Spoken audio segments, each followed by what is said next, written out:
दोस्तों नमस्कार। राष्ट्रीय राजधानी दिल्ली के अंदर हाई वोल्टेज का सियासी ड्रामा चल रहा है और राजनीतिक जो पारा है वो एकदम बढ़ चुका है दोनों ही साइड से। यानी कि दिल्ली के मुख्यमंत्री एक अरविंद केजरीवाल एक तरफ है, दूसरी तरफ केंद्र की मोदी सरकार है। एक तरफ केंद्र की मोदी सरकार हर वो उपाय करके, हर वो हथकंडा अपना करके केजरीवाल साहब को झुकाना चाहती है और दूसरी तरफ जो केजरीवाल साहब हैं वो झुकने का नाम ही नहीं ले रहे हैं। और ये जो पूरा राजनीतिक घटनाक्रम हुआ है पिछले 10-15 दिनों के अंदर ये सब बहुत ही नाटकीय तरीके से हुआ है ना। अगर मैं आपको शुरू से इसका अगर वाकया मैं आपको बताऊं तो दरअसल कुछ दिन पहले 10 दिन या 12 दिन पहले की ये बात है जब अरविंद केजरीवाल ने नरेंद्र मोदी के ऊपर और बीजेपी के ऊपर ये आरोप लगाया था कि बीजेपी के जो लोग हैं वो हमारे विधायकों को तोड़ना चाहते हैं। उन्होंने ये भी कहा था कि ईडी के इस फर्जी केस में मुझे जेल के अंदर डाल देना चाहते हैं और उसके बाद में हमारे नेताओं को तोड़ना चाहते हैं। उनको 25-25 करोड़ रुपए का ऑफ़र भी दिया है और साथ में ही बीजेपी के टिकट से चुनाव लड़ाने का भी ऑफ़र दिया है। इस तरीके का आरोप अरविंद केजरीवाल के द्वारा नरेंद्र मोदी के ऊपर लगाया गया था।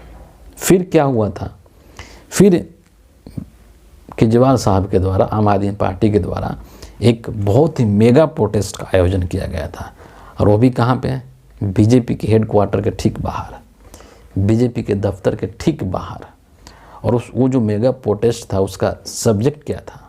उसका सब्जेक्ट ये था कि चंडीगढ़ के अंदर जो मेयर का इलेक्शन हुआ है उस इलेक्शन के अंदर कैसे दिन दहाड़े बीजेपी के द्वारा वोटों की चोरी की गई, किस तरीके से वहाँ पर इंडिया अलायंस के 20 वोट के होते हुए भी 16 वोट पा करके बीजेपी ने अपने उम्मीदवार को विजयी घोषित करवा दिया था। क्यों? क्योंकि 20 वोट में से 8 वोट को जो वहाँ का प्रिजाइडिंग ऑफिसर था जो कि बीजेपी का व्यक्ति था, उसने 8 वोट को अवैध घोषित कर दिया था गलत तरीके से अपना करके। और वो सब चीज़ें जो है कैमरा के अंदर कैद हो गया। इन तमाम चीज़ों को लेकर के केजरीवाल साहब ने, और वहाँ पर उनके जो पंजाब के चीफ मिनिस्टर हैं भगवंत मान, वो भी उपस्थित थे और वहाँ पर इन सब चीज़ों को लेकर के बहुत ही बड़े स्तर का एक तरीके से प्रोटेस्ट किया गया था। और वहाँ पर केजरीवाल साहब ने खुले तौर पर मंच से ये नारा लगवाया था कि गली गली में चोर है, भाजपा वोट चोर है, देश भर में शोर है, भाजपा वोट चोर है। तो जब इस तरीके की हरकत करेंगे तो जाहिर सी बात है मोदी जी को गुस्सा तो आएगा ही,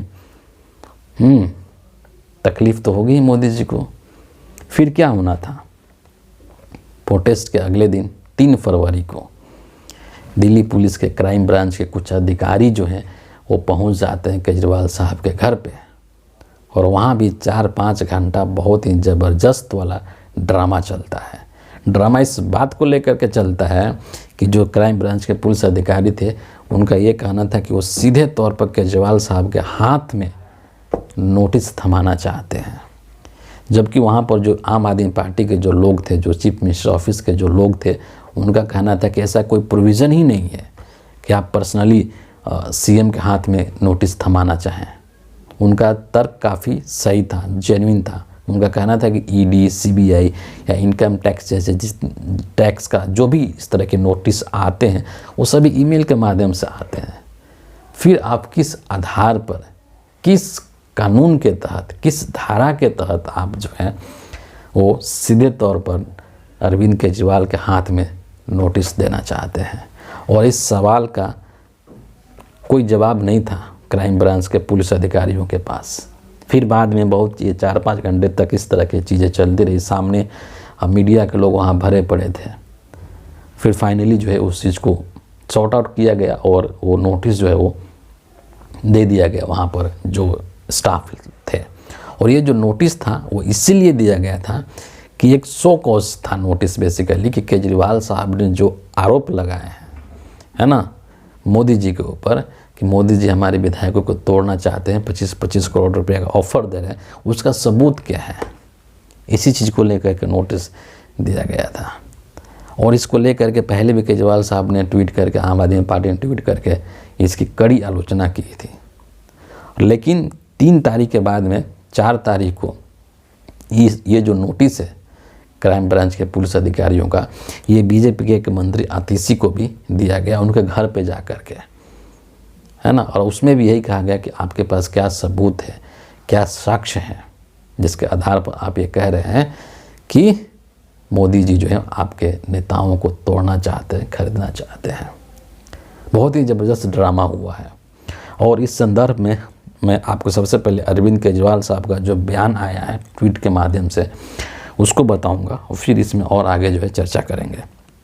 केजरीवाल साहब कहते हैं कि अगर हमने कुछ गलत किया होता तो बीजेपी में चले जाते हैं, जैसे कि दूसरे लोग चले गए हैं और उन्होंने अपने केस बंद करवा लिए। मतलब जो बीजेपी में शामिल हो गया उसका केस तो बंद, वो तो पाक साफ हो गया, है ना। जब हमने कुछ गलत किया ही नहीं तो फिर क्यों बीजेपी में जाएं? हमारे ऊपर लगाए गए सारे केस झूठे हैं, आज नहीं तो कल सभी केस खत्म हो ही जाएंगे। बाकी दिल्ली वालों का कोई काम नहीं रुकने देंगे, जब तक सांस है देश की और समाज की सेवा करते रहेंगे। इसके अलावा केजरीवाल साहब ने एक बहुत ही बड़ा आरोप बीजेपी के ऊपर लगाया है और एक तरीके से अगर उसमें सच्चाई है तो एक तरीके से उन्होंने बीजेपी का और मोदी का भंडाफोड़ भी कर दिया है। केजरीवाल साहब ने कहा है कि वो लोग चाहते हैं कि अरविंद केजरीवाल बीजेपी में आ जाएं, एनडीए के साथ, भाजपा के साथ हाथ मिला लें। लेकिन दूसरी तरफ केजरीवाल साहब का कहना है कि हम झुकने वाले नहीं हैं और ना ही हम बीजेपी में जाएंगे। बीजेपी के लोग हमारे खिलाफ चाहे जितना भी षड्यंत्र कर लें, चाहे जितने भी केस लगा दें, चाहे जो करना है कर लें, हम डटे रहेंगे, ना तो हम झुकेंगे और ना ही हम बीजेपी के साथ हाथ मिलाएंगे। ये तेवर है दिल्ली के मुख्यमंत्री अरविंद केजरीवाल का। और दूसरी तरफ आतिशी ने एक खुले तौर पर एक प्रेस कॉन्फ्रेंस किया और उस प्रेस कॉन्फ्रेंस के अंदर उन्हें बहुत ही करारा तमाचा एक तरीके से मारा है केंद्र सरकार के ऊपर। सबसे पहले उस ट्वीट को मैं आपको बताऊंगा कि क्या ट्वीट में उन्होंने प्रेस कॉन्फ्रेंस के अंदर भी इन बातों का उन्होंने जिक्र किया है जो इस ट्वीट में है। ठीक है, क्या कहती हैं आतिशी कि ये नोटिस बेहद दिलचस्प है। यह न तो FIR है ना ही समन है, इसमें IPC, CRPC, PMLA या the prevention of corruption act की धाराएं भी नहीं हैं। ठीक है, कुल मिलाकर करीब 48 घंटे के नौटंकी के बाद मुख्यमंत्री अरविंद केजरीवाल जी और मुझे पत्र दे दिया गया है, जो नोटिस है। हमारे घर पे, आगे सुनिए, हमारे घर पे अमेज़ॉन वाले सामान या सरकारी डाक वाले डाक लेकर के आते हैं। कोई भी यह नहीं कहता कि हम मंत्री जी को ही सामान या डाक देंगे। मतलब कितना तंज कैसा है ना। और इन्होंने ये भी कहा उस प्रेस कॉन्फ्रेंस के अंदर कि हम तो इस चीज़ का खुलासा खुद ही करने वाले थे, नोटिस भेजने की और इस तरह की ड्रामा करने की और तमाशा करने की क्या ज़रूरत थी। हम तो प्रेस कॉन्फ्रेंस करके आपको बताने वाले थे कि आपके कौन कौन से वो नेता हैं जिन्होंने की हमारे नेताओं को तोड़ने की कोशिश की है, उनको 25-25 करोड़ रुपए का ऑफ़र दिया है। और अगर आप उस प्रेस कॉन्फ्रेंस को देखें जो कि आम आदमी पार्टी के यूट्यूब चैनल पर उपलब्ध है, तो वहाँ पर उन्हें पूरा बही खाता निकाल करके दिखाया है कि वो कौन कौन से लोग हैं जिनके ऊपर आम आदमी पार्टी ने आरोप लगाए हैं। इस तरीके से पूरे तरह से नरेंद्र मोदी एक्सपोज हो चुके हैं। आपको पता है ये सब चीज़ें क्यों हो रही है? ये सब जो सियासी ड्रामा है वो सब चीज़ें आजकल क्यों हो रही हैं? इन सब चीज़ का वजह लोकसभा का चुनाव है और नरेंद्र मोदी नहीं चाहते हैं कि इंडिया अलायंस मजबूत रहे। आपको पता है कि केजरीवाल साहब, इनकी आम आदमी पार्टी जो इंडिया अलायंस की एक मजबूत सहयोगी पार्टनर है, एक पार्टी है, और केजरीवाल साहब को ये तोड़ना चाहते हैं, इस इंडिया अलायंस से अलग करना चाहते हैं किसी भी कीमत पर। और इसीलिए इनको 4-5 ईडी के नोटिस दिए जा चुके हैं। जब ईडी के नोटिस पर ये नहीं जा रहे हैं, पेश नहीं हो रहे हैं, तो अब ये क्राइम ब्रांच के पुलिस अधिकारियों के द्वारा समन भेज दिया गया है। तो येन केन प्रकारेण मोदी जी का लक्ष्य सिर्फ एक ही है, उद्देश्य सिर्फ एक ही है कि इंडिया अलायंस को कमज़ोर करना है ना। और उसके लिए केजरीवाल को टारगेट करो, दिल्ली में हर जगह कर रहे हैं टारगेट। बिहार के अंदर आपने देख लिया, वहाँ पर नीतीश कुमार झुक गए, है ना, उन्होंने अलायंस का साथ छोड़ दिया। झारखंड के अंदर भी इन लोगों ने कोशिश किया हेमंत सोरेन को तोड़ने का, लेकिन ये दाव उनके ऊपर उल्टा पड़ गया। दिल्ली के अंदर भी ये कोशिश कर रहे हैं, बंगाल के अंदर भी इन्होंने ममता बनर्जी को इन्होंने दबाव में डाल दिया है, और इसीलिए ममता बनर्जी आजकल अजीबोगरीब तरीके के बयान दे रही हैं। तो इनकी पूरी कोशिश है कि इंडिया अलायंस के जो भी पार्टनर्स हैं, जो मेजर पार्टनर्स हैं, उनको तोड़ डालो, उनको ख़त्म कर दो, ताकि ये कमज़ोर हो जाए अलायंस। और इसीलिए केजरीवाल के ऊपर तरह तरह के दबाव बनाने की कोशिश लगातार की जा रही है।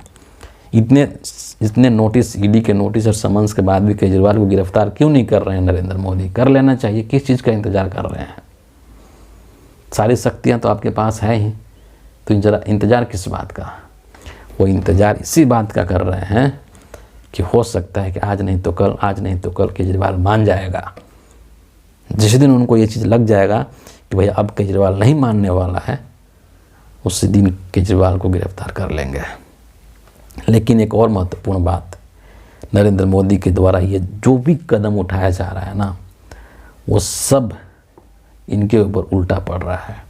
रांची के अंदर इतना बड़ा आंदोलन आज हुआ है, इकट्ठे हुए हैं सभी आदिवासी समुदाय के लोग, और वो डिमांड कर रहे हैं कि हेमंत सोरेन को रिहा किया जाए। उसको गलत तरीके से फंसाया गया है। वही चीज़ दिल्ली के अंदर भी हो सकता है जिस दिन ये अरविंद केजरीवाल को गिरफ्तार कर लेंगे। तो इसीलिए ये जो भी हथकंडे अपना रहे हैं, वो ऐसा लग रहा है कि इनके ऊपर उल्टा पड़ रहा है, इनको भारी पड़ रहा है। और जिस मंशा के साथ ये कर रहे हैं कि इसका हम चुनाव में लाभ ले लेंगे 2024 के अंदर, मुझे नहीं लगता है कि इनको वो लाभ हासिल होने वाला है। तो फिलहाल इस वीडियो के लिए इतना ही है। आप सभी का बहुत बहुत धन्यवाद।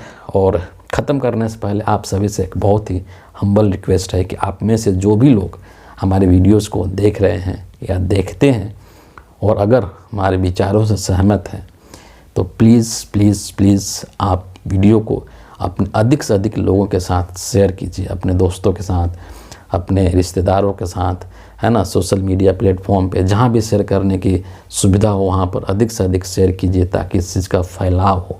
आप इस वीडियो को अधिक से अधिक लाइक कीजिए, शेयर कीजिए, क्योंकि आपके इस तरीके से करने से हमें बहुत हौसला मिलता है, और हम और ज़्यादा जो है हमें मोटिवेट होते हैं कि आपके लिए इस तरीके का वीडियोस बनाएं। तो thank you so much once again.